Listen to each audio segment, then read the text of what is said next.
Good afternoon, everyone. I hope everybody can hear me. Um, I was going to say, if you can't hear me, please let me know in chat, but of course, you wouldn't hear me say that, so that's not going to work very well. But hopefully, if there are any problems, and if you encounter any other problems, please type something in chat to let me know. I'll try to keep an eye on that. We have a great webinar today. I personally, before I knew I was going to be involved in it, had signed up as an attendee. I was very interested to see what we might be able to learn from this today. I'd like to welcome everyone to today's webinar, The 7 Deadly Sins of HR. Our speaker, Leslie Demattia, is a well-seasoned human resources professional. Leslie has over 15 years of experience in leading all aspects of human resources and operations and has dealt significantly with the nonprofit and for-profit industries. She has considerable training in wage and hour law, authored many employee handbooks, has lectured extensively, and owns Demattia Consulting. Demattia Consulting specializes in human resources and operations consulting for the faith-based community. They have extensive experience in both authoring and or revising employee handbooks and in providing a wide range of in-house employee training. They understand that employment laws have a distinctive application in a 501c3 organization. Please join me in welcoming Leslie. Hopefully we will have time at the end of her presentation for questions, which can be typed into the chat window. Leslie? Great. Thank you so much. I really appreciate the introduction, Monica. I'm excited to be here with you guys today. So let's just jump right in so we can get going and we can look at what the 7 deadly sins of HR really are.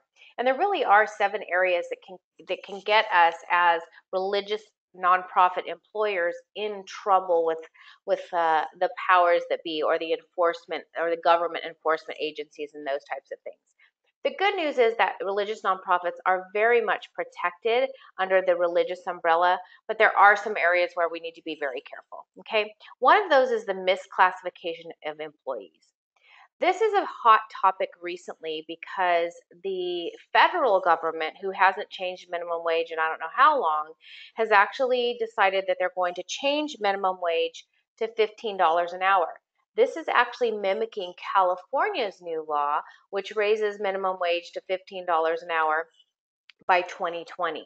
What does that mean for you guys? That means that under the misclassification of employees, there's a duties and a salaries test. We're talking about classifying employees as exempt and non-exempt.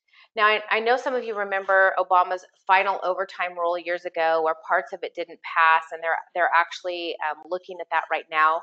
And but part of it did pass, and it made it very hard to make somebody a exempt employee. Okay, the premise behind it was that people weren't being paid for the work they were doing, and they weren't being paid overtime for the work that they were doing. So they're going to make it harder for people to be classified as an exempt employee. Okay, there's several categories of being an exempt employee. Okay, and that is the executive exemption, the administrative exemption, and the professional exemption. I want to talk about them generally, but I want to talk about a couple of areas because wherever you are and what different state you're in kind of depends on how this applies to you.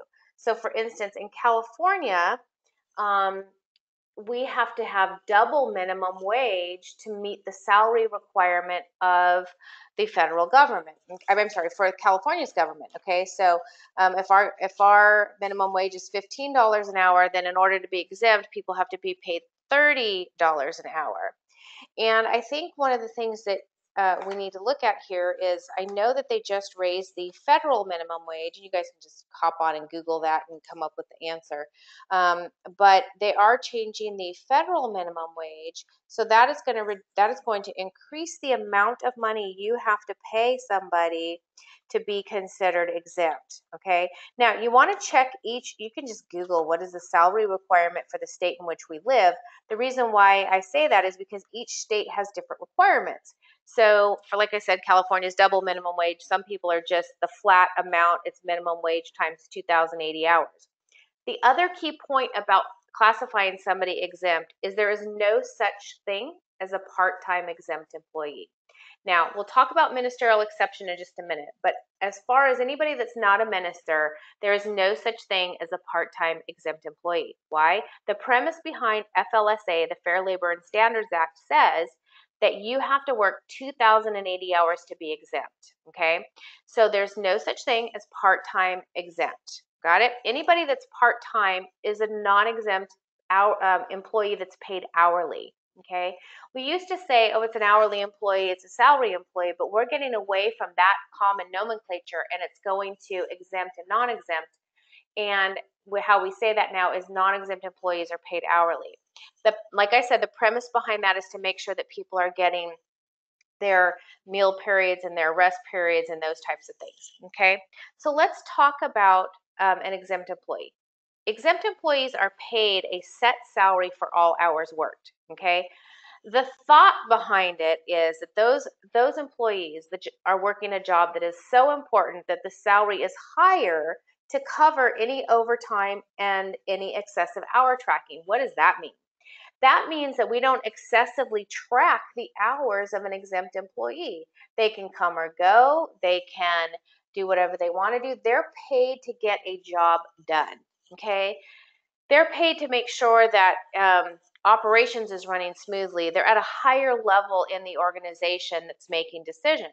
Okay, and what we want to remember is that sure, the first question people ask is, can you dock somebody vacation that's an exempt employee? Yes, but if they leave for a couple hours during the week, no, you're not going to dock them. That's just the way it goes. They don't have to keep a time card. In fact, you do not want to keep a time card for exempt employees. Okay. Conversely, non-exempt employees, they have to track their hours, they must be paid overtime by their state, and they must get meal and rest periods based upon what their state law says, okay? So it's really hard to have an exempt employee now. There are strict requirements that require certain things. So we talked about the salaries test, okay?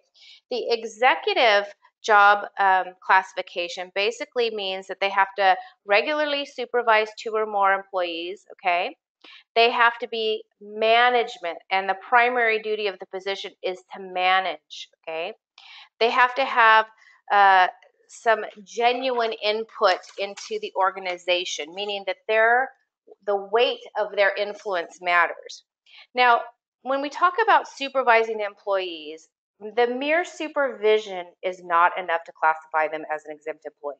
Here are some examples of the Fair Labor and Standards Act definition of supervision: interviewing, selecting, training employees, setting rates of pay, hours of work, maintaining production or sales records, appraising productivity, handling employee grievances or complaints or disciplining, determining work techniques, strategy, planning of work, apportioning work, determining the types of equipment to be used, planning budgets. So you see, there has to be a lot more involved than just, oh, I supervise these 2 janitors or these 2 administrative assistants or these types of things. You have to actually have some importance. In California, what we say is, and this is really a good thumb to go by, is they're responsible for either the entirety or a portion of the success or failure of the organization. Okay. An administrative exempt classification basically means that they meet the salary requirement. They have to do office or non-manual work, which is directly related to management policies or general business operations, okay? And they have to use independent discretion and judgment, okay? So looking at those types of duties, we know that they have to be partially running the business, not at an executive level, but they have to be involved in keeping the business running. Interestingly enough, some states require that an administrative assistant now actually have a degree. So that's something for you guys to keep in mind and maybe look at your state to see what it requires. California requires that those people have a bachelor's degree. We're just going to touch on the professional exemption.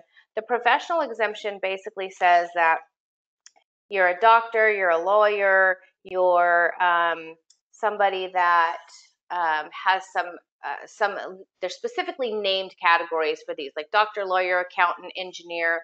And then there's a professional learned artistic category. What that really is that's people that like Hillsong, who creates their own music, or Bethel Worship that creates their own songs, or Leonardo da Vinci or Rembrandt. It's people who create works of art. It is not a digital artist. It is not somebody who can, through the same training, replicate the same types of things. Okay, so going over this, we're going to talk about this again, just so you guys have it clear before we move on. Exempt means that employees are exempt from overtime. They must meet the duties test, which we vaguely touched on. Okay, they must be paid a minimum of $455 a week right now. But like I said, the Department of Labor has proposed that to go to $679 a week, which would be they have to be paid $35,308 by 2020. Anybody over $100,000 is exempt. Okay, and some states have stricter higher salary requirements than the Department of Labor, so please make sure you check with your state to be sure. All right, moving along. Now we talked about exempt employees and non-exempt employees, but what I want to talk about now is the ministerial exception. Remember I said that there is no such thing as a part-time exempt employee, okay?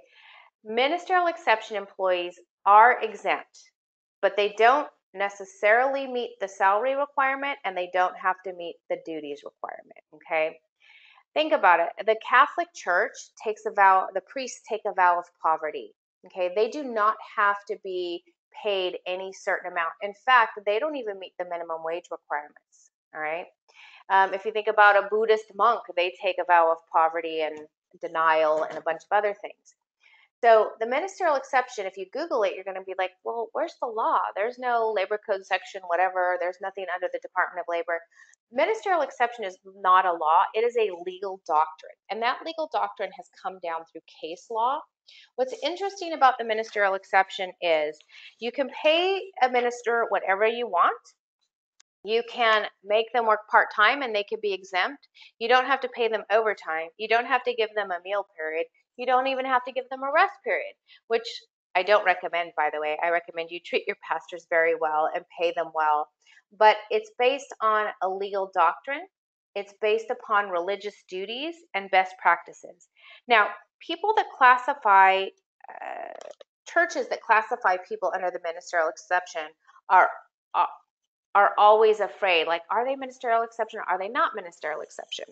I have a checklist. If you guys want to email me later, my email's at the end, and I'll be happy to send you I have a kind of a position summary on the ministerial exception, and I have a checklist that kind of helps you decide if you want to classify people as ministerial exception. I also have one for exempt and non-exempt for California, if that helps you.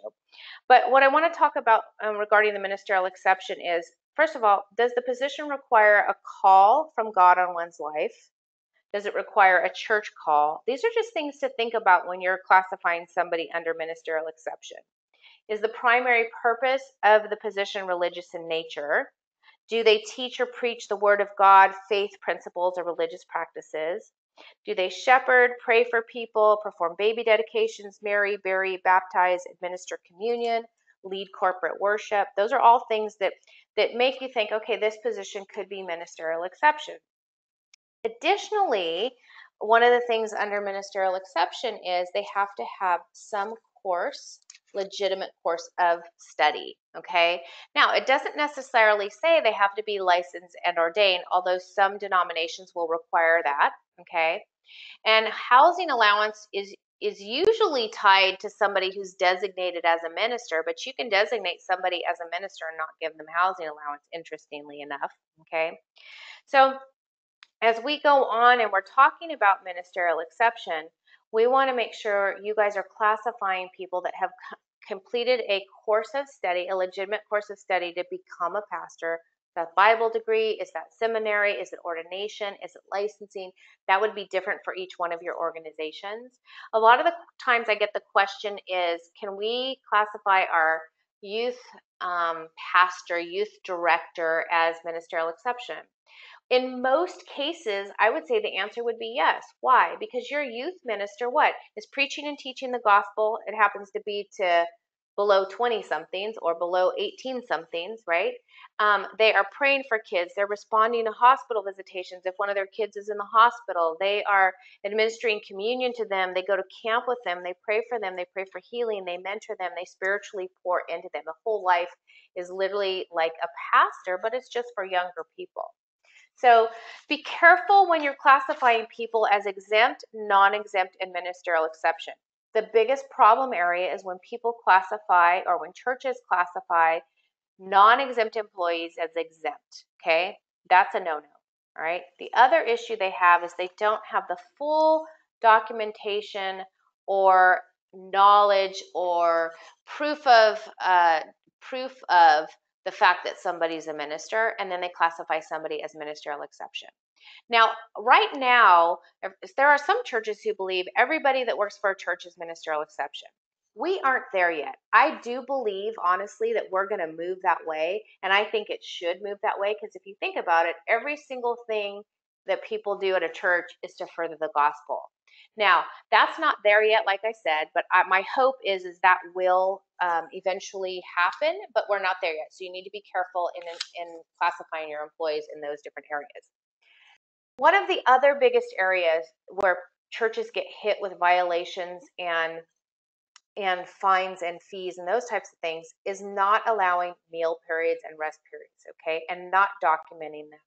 Now, the federal law does not require meal periods, okay, but some states do require meal periods, and some states are currently have legislation before our government to possibly require meal periods.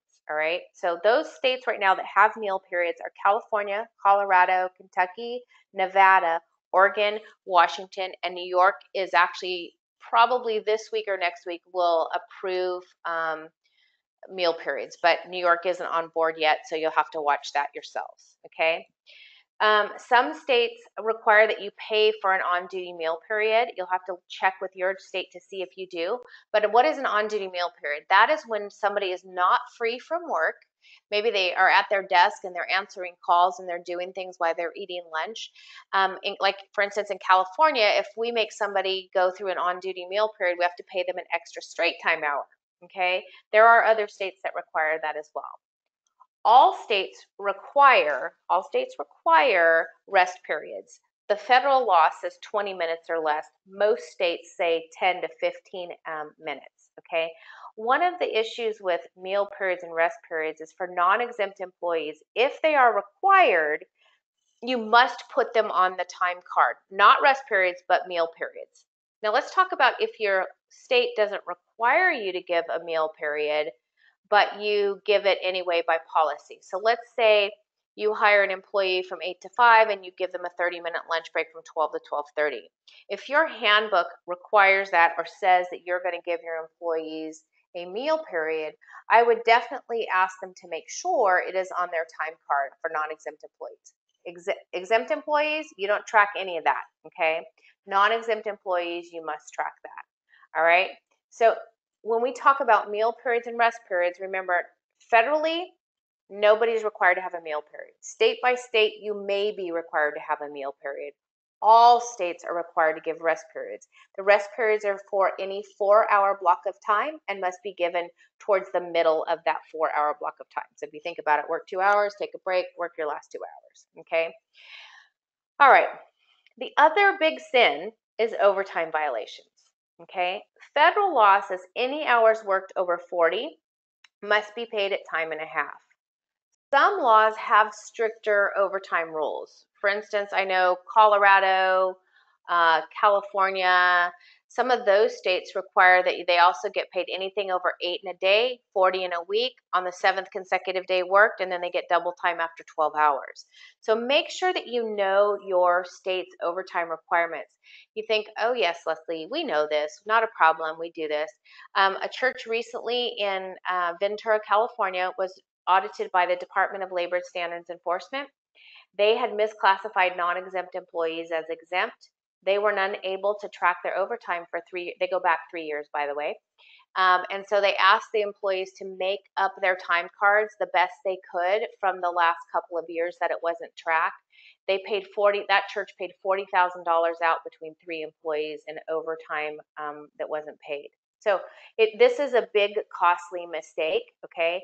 And not only do you have to pay back your employees anything that they should have gotten if you didn't pay them for overtime, or if you just missed it for a few weeks or those types of things. But if you're found to be in violation of that, you face a fine federally of $10,000, and the second offense could result in imprisonment. Now, I've never seen imprisonment happen for a violation of overtime.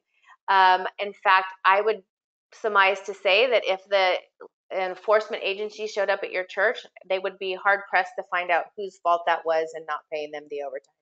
But I just wanted you to know what the law says. So make sure that you're not violating people's rights to overtime.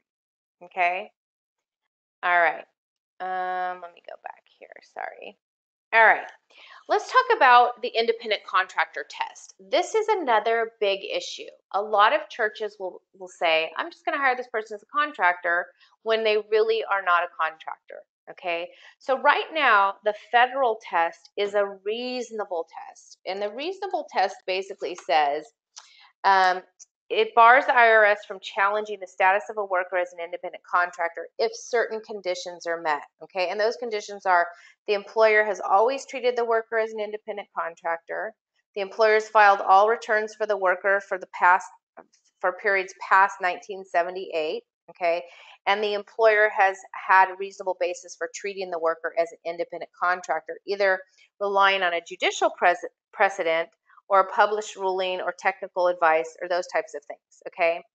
Additionally, there is a 20-question IRS test to determine if somebody is a contractor, and those are kind of interesting questions. So I'm going to quickly go through them. Is the worker required to comply with the employer's instructions about when or when not to go to work? Is there training required? Are the worker's services integrated with activities of the company? Okay. Is the worker required to perform work personally? Does the worker have the ability to hire or supervise or pay assistants? Does the worker have a continuing relationship with the employer? Is the worker required to follow a set number of hours?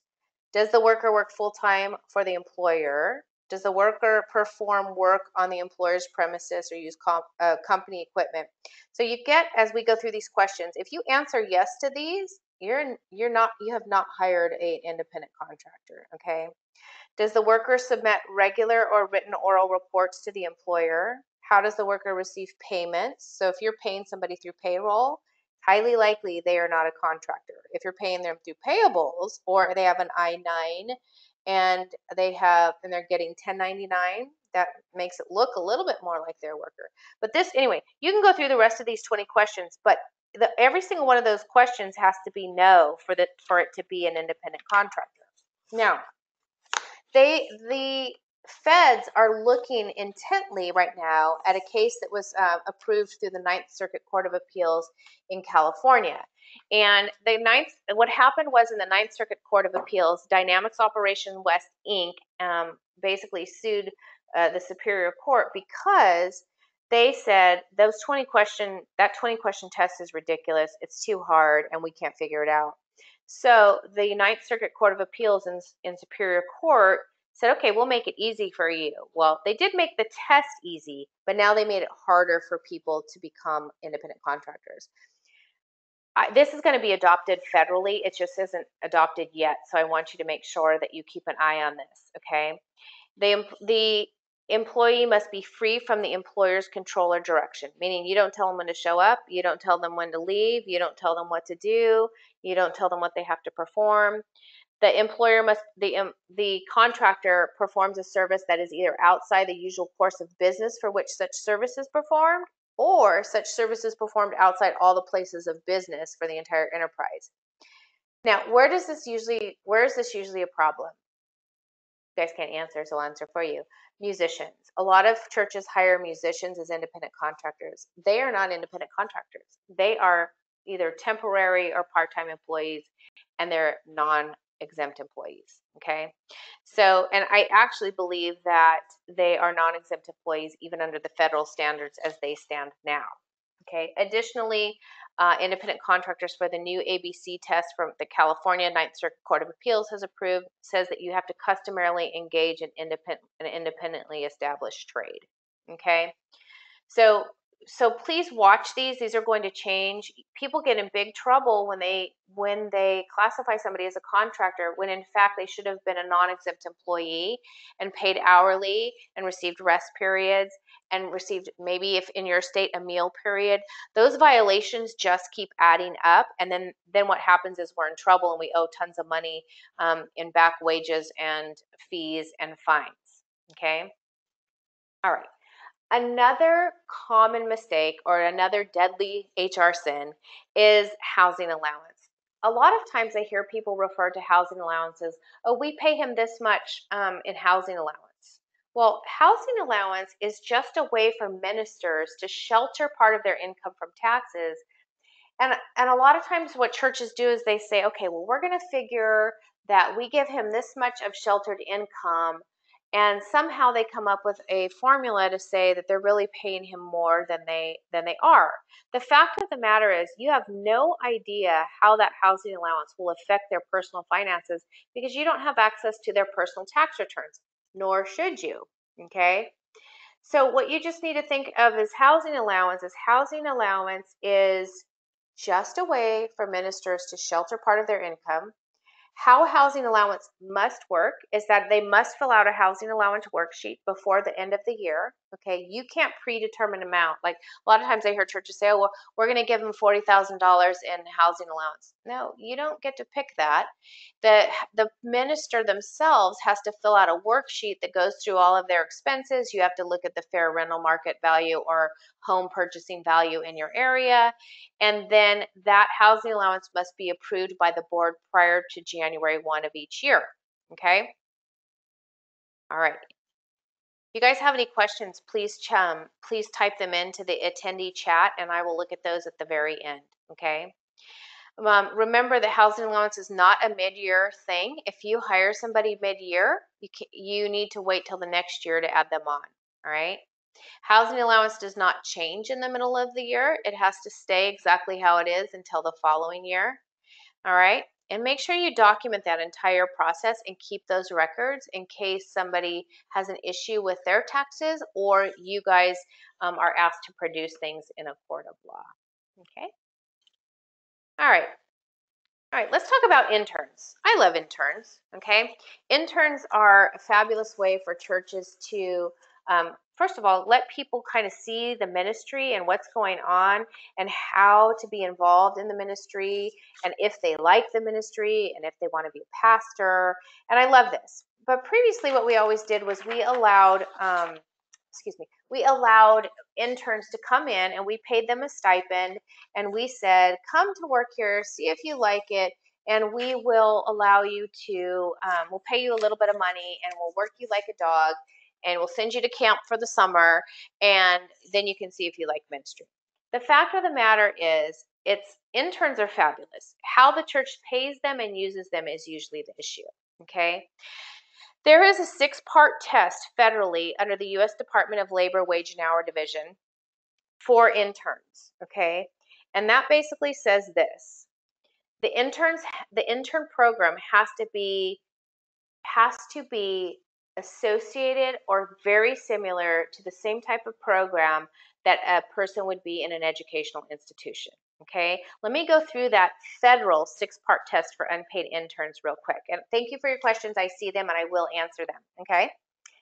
All right. The internship, even though it includes actual operations of the facilities of the employer, is similar to training which would be given in an educational environment. That means there's curriculum. That means there's testing. That means there's objectives, teaching objectives that have to be met. Okay. The internship experience is for the benefit of the intern. Okay. In fact, the courts have shown that it really should not at all benefit the employer, but it must benefit the intern. Okay, but not at all benefit the employer. In fact, it has to be kind of a burden for the employer. The employer is gaining nothing by having the intern there. Okay, the intern does not displace a regular employee, but works under close supervision of existing staff. The employer that provides the training derives no immediate advantage from the activities of the intern, and on occasions its operations must be actually impeded by having the intern there. The intern is not necessarily entitled to a job at the end of the training or internship, and the employer and intern understand that the intern was never entitled to wages, okay? If you can't meet all those requirements, then pay your interns hourly, non-exempt hourly, okay? Um, this is a big one, and actually, the government is now enforcing this and starting to come after a bunch of different companies because there was this huge California Sony case.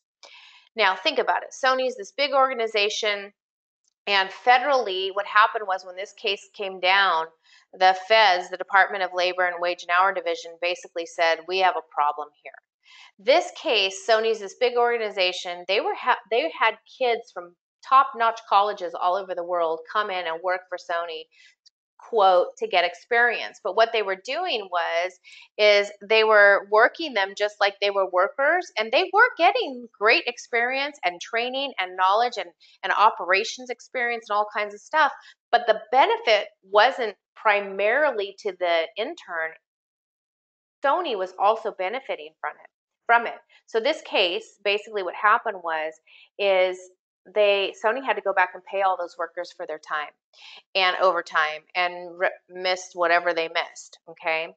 And now the government is coming back and saying, they've already changed. If you go on the U.S. Department of Labor Wage and Hour Division, it's actually fact sheet number 71. They have changed those requirements to actually kind of mimic the case in California. Those are the 6 part tests that I just read to you. And I expect more to come. So one big question I always get about interns is, well, if they're non-exempt, then how do we pay them when they go to camp? Okay, that's very interesting. In California, it's a little more complicated. You're definitely going to pay them for their straight 8 hours every day. Okay. Now, in all other states, well, in most other states, you don't have to pay them overtime if it's over 8 hours in a day. So what you would do is just see if there's more than 40 hours in a week and then pay them anything overtime over that.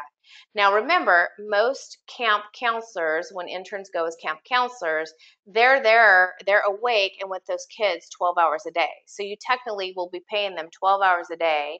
You can designate 8 hours of sleeping time and you don't have to pay them for the sleeping time, but you have to designate that in advance. Whether they stay awake or get up when they're supposed to be sleeping doesn't matter. But if there's anybody from California, you can privately, or you can chat me, and I will explain how to do California overtime for interns. Okay? All right, we did the paying interns at camp. Let's review, and then we'll have some great time for questions. Okay? One of the big issues is misclassifying employees as exempt and non-exempt. Usually what happens is people want to classify non-exempt employees as exempt. If you have a non-exempt employee, you must make sure they document the time they got to work and the time they go home from work. If you have to do a meal period, by law in your state, you have to also have them clock in and out for meal periods. All states are required to give rest breaks, 20 minutes or less. Most states are 10 to 15 minutes. Those do not have to be on the time card, but it has to happen in the middle of a 4-hour period, okay? Under the ministerial exception, I like to use this term. There has to be a preponderance of evidence that the employee is ministerial in nature, okay? Now, meal periods and rest periods we already covered. We covered that kind of right above under the misclassification of employees, okay? Oh, the other thing I wanted to say was that rest periods are always paid. They're paid and they're not tracked on the time card. So do you guys have any other questions? Please put them in the attendee chat at this time. I have one question right now I'd like to answer. It says, does the pastor have to fill out a housing allowance worksheet and then show it to the elders, or just give the final number? Great question, Brad. The pastor has to fill out the worksheet. That worksheet has to go to the elders prior to January 1, and they have to approve it. The reason that has to happen is because you want your you want your elders to be able to substantiate why they approve that housing allowance. So if they were just given a number, there's no way that they can say, okay, yeah, it looks like that rent's correct. It looks like those utilities are about right. It looks like that number's correct.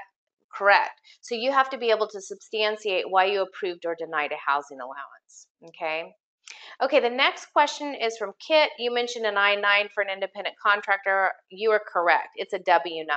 Thank you for correcting that. So if you're a contractor, you produce a W-9 to your whoever's hiring you. Okay, an I-9 is an immigration paperwork is immigration paperwork that happens upon hire when you're an employee. So thanks for catching that, Kit. I really, really appreciate that. Any other questions today? I'd love it if you submitted those online right now. We'll give it a few minutes and then we'll close out. Okay. All right, we got another question. It says, you mentioned exempt employees should not submit time cards. Our payroll system tracks vacation and sick leave, so how would mine be tracked? Great question, Pastor Brookshire. Okay, so under the law as an exempt employee, the premise behind that is 2,080 hours. So your payroll system will track your vacation and sick leave based upon you working 40 hours a week. So 2,080 hours a year is 40 hours times 52. So employees that are not submitting time cards and that are exempt are just on a premise of 40 hours per week. Okay. So, and they don't get credit for any more or any less. So, all right. Any other questions? I'll wait just a minute. I'm checking to see if there's any more. We got Brad, Kit, Pastor. Okay, great. Thank you very much. If you want any of my checklists, I have a California exempt checklist. I have some information on the ministerial exception federally and a ministerial exception checklist. My email is l.demattia, DEMATTIA, at S as in Sam, B as in boy, C as in Charles, global.net. Please email me. I'd be happy to send those out to you. And God bless you guys. Thanks for what you do and have a great day. Take care. Leslie, thank you so much for this information today. I hope everybody found it very valuable. There's a lot of ins and outs when it comes to HR, and it can get kind of tricky. So I really appreciate the information that you shared today. If anybody has any further questions, please email Leslie. If you have anything else regarding the webinar itself that you had a question on, if you want a copy of it or anything like that, or the link to view it online, you can drop us an email at insuranceboard.org. If you go to our website, there are links on there, and we will be happy to help you out. So I hope everybody had a great time today and everybody learned something, and I appreciate your attending. Thank you. Have a great day.